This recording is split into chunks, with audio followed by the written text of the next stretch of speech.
Mtoto akizaliwa akija tu duniani afanyweje? Kabla ya hakika anaadhiniwa kwanza. Yani ile anatoka tumboni tukishampokea muadhinie. Upande wa kulia qim swala, upande wa sikio lake la kushoto.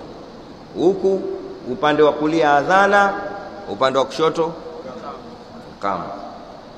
Watoto wote sasa hivi hawafanyiwi. Mimi sikubali. Mimi nikisikia mke wangu kajifungua na kwenda kule hospitali, ninipeni mwanangu, namtandikia adhana. Usipige ijazi kubwa kwa makelele, ni Allahu akbar, Allahu akbar, Allahu akbar, Allahu akbar, adhana yote kisha huku kama yote kama tu swala. Hiyo ina maana kubwa. Na anapofika umri wa siku 7, siku zinanyolewa nywele zake. Zile nywele ndio zinaitwa hakika. Nywele zinaitwa hakika, sio hakika. Hakika au hakiki bil ain, hakika. Hakika ni concept au ni msamiati wa lugha ya Kiarabu wenye maana kilugha nywele zile anazozaliwa nazo mtoto mchanga. Zile nywele anazokuja nazo mtoto mchanga Kiarabu zinaitwa, anazotoka nazo tumboni, za singa zile ambazo watu wote sisi tumekuja nazo nywele zile. Hata hichi kipilipili changu hichi au walushaini kilikuwa nyororo kama muhindi. Nywele zile zinaitwa hakika. Kisheria ni yule mnyama anayechinjiwa mtoto. Mmenifahamu vizuri? Hakika lina maana ngapi?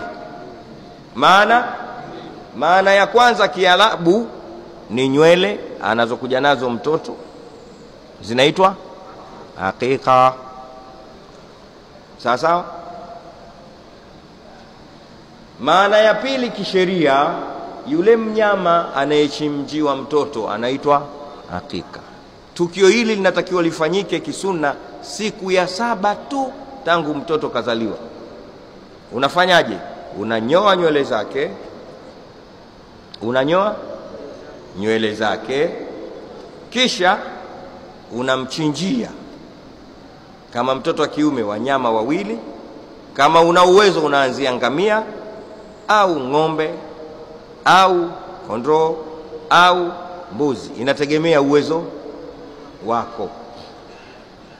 Ile inaitwa nini? Hakika.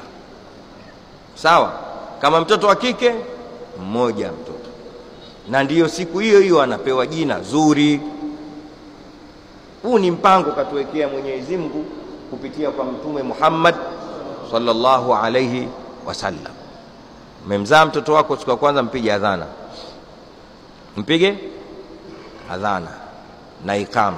Ikifika siku ya 7, nyoa nywele zake, mchinjie wanyama. Hakika hii.